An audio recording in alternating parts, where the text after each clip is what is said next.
எல்லாருக்கும் வணக்கங்க. இப்போ நாம் வந்து பார்த்திங்கன்னா, இப்போ பெட்ரோல் வண்டியிலேருந்து எலக்ட்ரிக் வெஹிக்கிள் வந்து நிறைய பேர் சேஞ்ச் ஆகிட்டு இருக்கிறாங்க. இப்போ சேஞ்ச் ஆகிறது வந்து பார்த்திங்கன்னா, நீங்கள் என்னென்ன பார்க்கணும் அப்படின்னு சொல்லி நான் வந்து உங்களுக்கு சிம்பிளாக எக்ஸ்பிளைன் பண்ணுறேன். இப்போ நாங்கள் வந்து பார்த்திங்கன்னா க்ரீன் ஈவி எலக்ட்ரிக் வெஹிக்கிள் வந்து சேஞ்ச் பண்ணிட்டு இருக்கிறோம். நாங்கள் ஏன் வந்து இந்த வண்டி சூஸ் பண்ணோம் அப்படின்னு வந்து உங்களுக்கு வந்து சிம்பிளாக ஷார்ட் அண்ட் ஸ்வீட்டாக உங்களுக்கு நான் சொல்லிடுறேன். ஒரு 2 மினிட்ஸ் மட்டும் பாருங்கள். ஹை ஃப்ரெண்ட்ஸ், இப்போ நாங்கள் யூஸ் பண்ணுறது வந்து பார்த்திங்கன்னா green EV 1 kilowatt motor.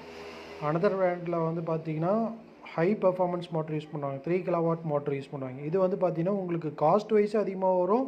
Plus வந்து உங்களுக்கு வந்து ரிஜிஸ்ட்ரேஷன் உங்களுக்கு வரும். Registration charges, RTO charges, licence, plus வந்து பார்த்திங்கன்னா ரோட் டேக்ஸு, அது இதுன்னு உங்களுக்கு நிறைய வரும். இதில் வந்து பார்த்திங்கன்னா உங்களுக்கு அன்ரிஜிஸ்டர்டு 1 கிலோவாட் மோட்டர் வந்து பார்த்திங்கன்னா உங்களுக்கு பவர் வந்து உங்களுக்கு வந்து பார்த்திங்கன்னா ஸ்பீடு கம்மியாக தான் இருக்கும். அதனால் வந்து பார்த்திங்கன்னா உங்களுக்கு ரிஜிஸ்ட்ரேஷன் எதுவுமே தேவையில்லை. உங்களுக்கு ப்ரைஸும் வந்து பார்த்திங்கன்னா உங்களுக்கு பெஸ்ட்டாகவே இருக்கும். 79,000 தான் உங்களுக்கு வரும். இதே வந்து பார்த்திங்கன்னா உங்களுக்கு ரிஜிஸ்ட்ரேஷன் வந்து பார்த்திங்கன்னா 1,65,000 வரும். உங்களுக்கு வந்து பார்த்திங்கன்னா பேட்ரி வந்து பார்த்திங்கன்னா 3 கிலோவாட். நம்ம வந்து மெயினாக பார்க்க வேண்டியது வந்து பார்த்திங்கன்னா ரேஞ்சு தான் நம்மளுக்கு தேவை. பேட்ரி வண்டியை பொறுத்தவரையும் நம்மளுக்கு ரேஞ்சு வேணும்.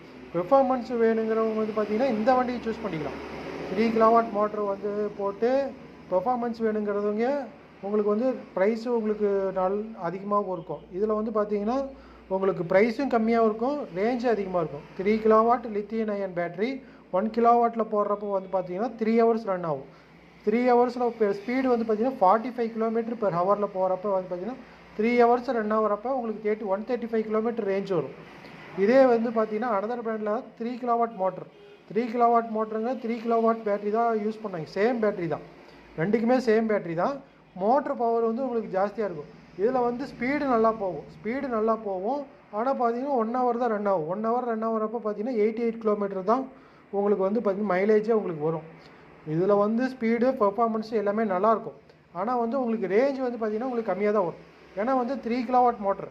இப்போ நாங்கள் யூஸ் பண்ணுறது வந்து slow speed 1 kilowatt motor. 1 kilowatt மோட்டரில் வந்து பார்த்திங்கன்னா உங்களுக்கு 3 கிலோவாட் லித்தியம் அயன் பேட்டரி. ரெண்டுமே பேட்டரி வந்து பார்த்திங்கன்னா சேம் தான். லித்தியம் அயன் பொறுத்தவரையும் உங்களுக்கு பார்த்திங்கன்னா பெர்ஃபார்மன்ஸ் வந்து பார்த்திங்கன்னா நல்லாவே இருக்கும். ஓகேங்களா? நீங்கள் 2 பேர் தான் போகிறீங்க. 2 பேர் போகிறது வந்து பார்த்திங்கன்னா வந்து 1 கிலோ மோட்டர் போட்டு உங்களுக்கு வந்து லோடு இழுக்கிறதுலேருந்து எல்லாமே யூஸ் பண்ணிக்கலாம். இதே 3 கிலோவாட் மோட்டரில் வந்து பார்த்திங்கன்னா பெர்ஃபார்மன்ஸு ஸ்பீடு வந்து தான் அதிகமாக இருக்குமே தவிர உங்களுக்கு வந்து லோடு இது வந்து டபுள்ஸ் வச்சா போக முடியாது அப்படிங்கிறதுல வந்து உங்களுக்கு எந்த பிரச்சனையும் இருக்காது. ஓகேங்களா? இது மைலேஜ் வந்து பார்த்திங்கன்னா 135 கிலோமீட்டர் மைலேஜ் வரும். இதே அனதர் பிராண்டில் வந்து 3 கிலோவாட் மோட்டரில் உங்களுக்கு போயிட்டிங்கன்னா இது வந்து பார்த்திங்கன்னா 88 கிலோமீட்டர் தான் உங்களுக்கு மைலேஜே வரும். தேங்க்யூ.